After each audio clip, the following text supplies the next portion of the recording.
morning. We're making chile rellenos today. I have all the ingredients laid out. We need the pasilla chiles, and also we got some cheese. I like two types, the fresco and the Monterey Jack. This is cornstarch. We're gonna cover the chiles after we roast them so that the egg attaches to the chiles. These are our eggs. I guess like 1 egg per chile that you make. That's about the ratio. We will be frying the batter chiles over corn oil this time, and also we're gonna make a sauce. The sauce is made out of just tomatoes. You can leave your tomatoes for a week out of the fridge so they turn this kind of red. That's what you want for your sauce. Also, we got some onions. We're gonna slice them.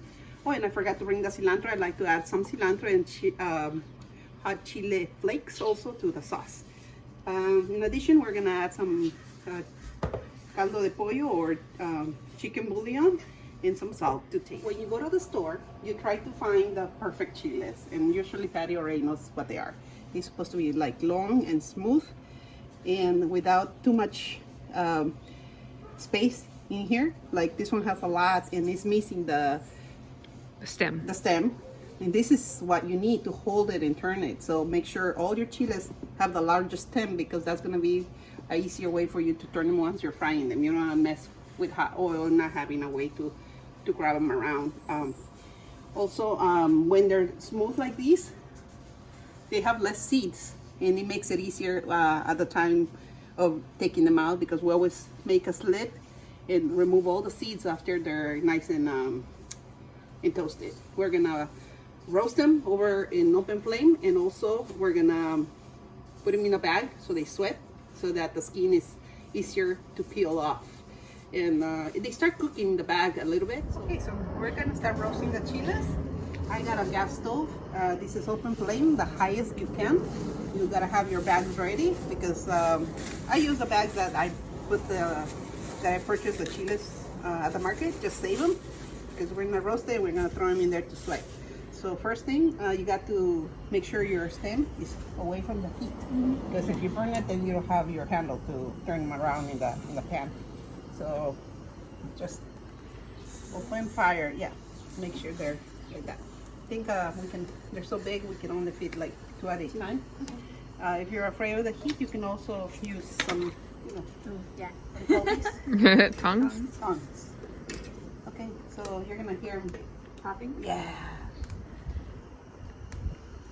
I love this. It's one of my favorite things. Your dad likes them dry. He doesn't like them in sauce. I always save them some without the sauce, the tomato sauce. I like them with the tomato sauce. We got a lot of work to go through. We have too many chiles like usual. I always make a bunch, but this is what you're looking for. Every single area of the chile needs to be nice and roasted. And we're keeping an eye on those stems not to burn them. So you can always put another chile right next to it like that to protect it while you're roasting it. See, they're already peeling by themselves, but here's another one right here. See, they have to be completely like that, because if you leave pieces like these, the skin is not gonna come off, and you're gonna have skin.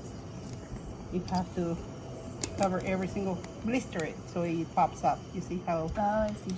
Yep. So turn it on every single side until they're completely done. And that's also the reason I don't like to have a deep area where the stem is, because that area you can't really roast it, because if you roast it, you're gonna burn your stem. Your stem. So it's gonna end up cooking in the sauce, but it's better if you don't have that area. The ones like that, Okay, now we're gonna peel the skin.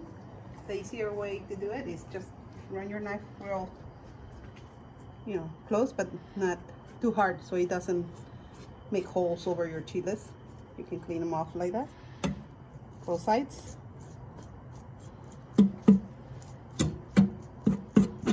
If you did a good job at roasting them, it should be easy. Just remove it all, and then the tricky part is taking the seeds out without making a large hole in your chile. So that's when you get a small little knife that you have, and you make a slit and you open it. You see that? That's where all the seeds are and the spice. So you cut it.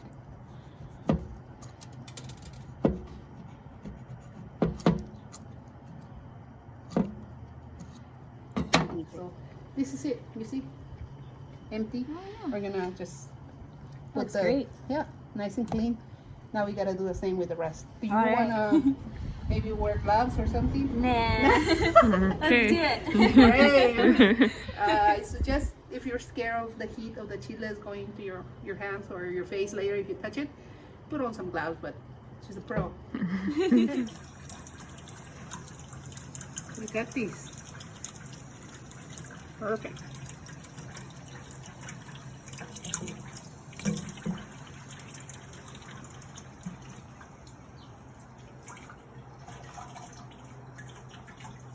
For about 20 chiles that we have.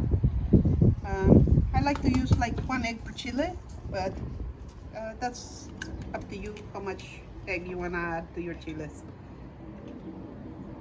Separate all the whites from your eggs, and then we're gonna mix them and add some salt, and then add the yolk. So that's what I'm talking about. So we check it out.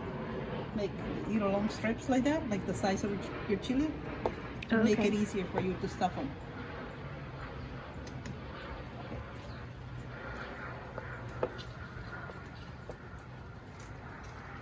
The good thing about the queso fresco is that it really holds its shape too, even under high heat, which is nice because if you were just doing quesadilla or Monterey, a lot of the times when it gets really hot, it'll just melt and come right out. So I feel like this kind of helps it seed together if you use this type of cheese. Yeah, one is for melting and the other one is for texture, right? Yeah. So I'm getting the chiles ready. So I'm gonna stuff them with the cheese at this point. I guess the amount of cheese just is up to your preference, how much you think, how much you like. Also how big the chile is. Obviously if they're larger, you can put more in there. You don't want to overstuff it either, or you're gonna have some trouble when it's time to wrap them. So in this case I put, 1 of each here. And you just keep going. Sometimes I'll put 2 of the little pieces. I'll change it up.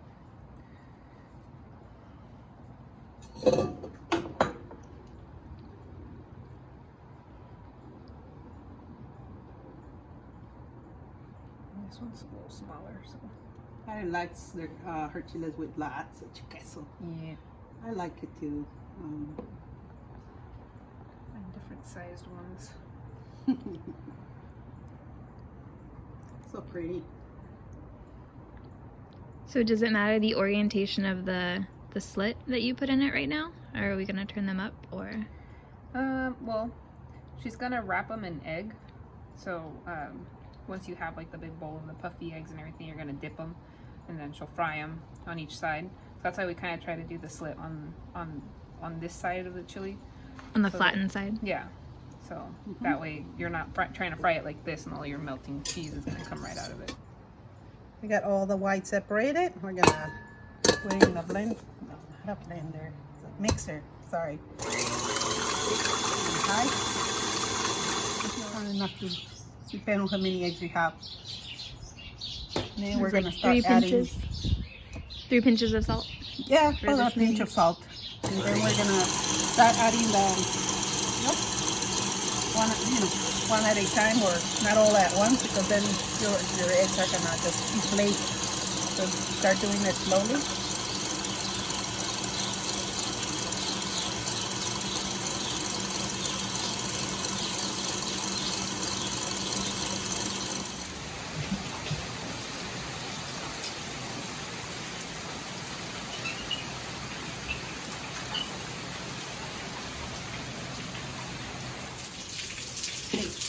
We have some cornstarch.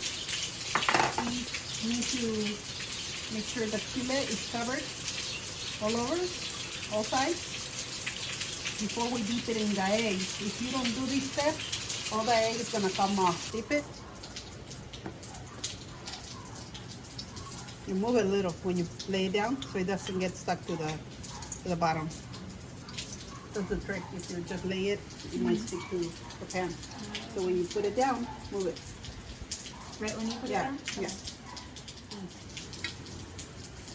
So you can start throwing some of the oil over it.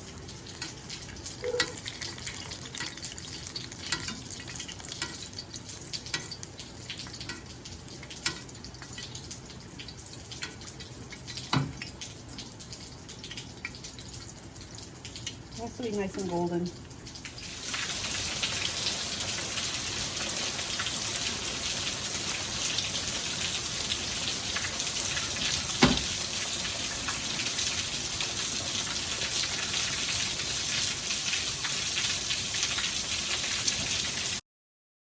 Okay, we got our flame on high. We're gonna add some oil just to fry the onions and the tomato.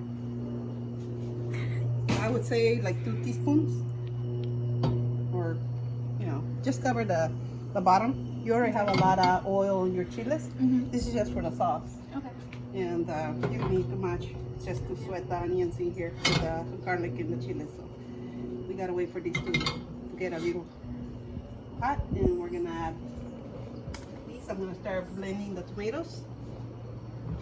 I think they're pretty good. The oil's not hot yet, but it's getting there.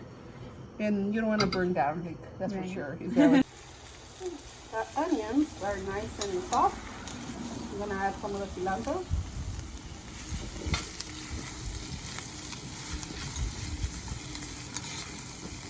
And we're gonna add all the tomato that we just blended.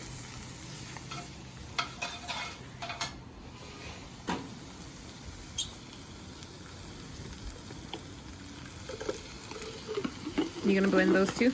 Yes. So we're gonna make between the water and the sauce. It's gonna be about here. Right? We're gonna add some more liquid, and we will add some chicken bouillon at this point. I'm adding what I would say probably like 2 tablespoons. This is our salt, so we're not adding salt. That's our salt right there. And some more tomato and some liquid. Check it out. You see now it's boiling. Now it's nice and red. This is when I'm gonna add about 2 cups of water to the sauce. And we're gonna test for salt at this point. You adjust with the sauce, depending on how you like your salt taste. I think we should be okay, but it's always safe to try it. It's good. We don't need to add anymore. We're plating the chiles. And add this bad boy right here. They're still warm. We don't need to still reheat warm. it too much. Oh, they're still warm, but how about the rice? We made it like an hour I ago. mean, it's warm too, just not to my liking. But do you want me to add the sauce now? Yeah. Okay. So she has the sauce separate. We're just gonna pour a little bit over the chiles.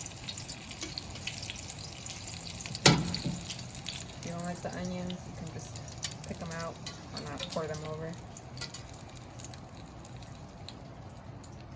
So that's ready to go. You can blast it in the microwave if you need to, if it's cooled off a bit. But finished product. I'm gonna add a little lemon to my rice because that's how I like it. And then, moment of truth. I cut a piece of the chile. Add some of the rice. Oh man, look at that cheese. It's melting. So hungry. Let's see how this goes. Super hot. I'm gonna burn my mouth, but it's worth it. Mmm. This is good. Try it. Let us know how it went for you. I know you will try it. Oh yeah, I already finished my plate.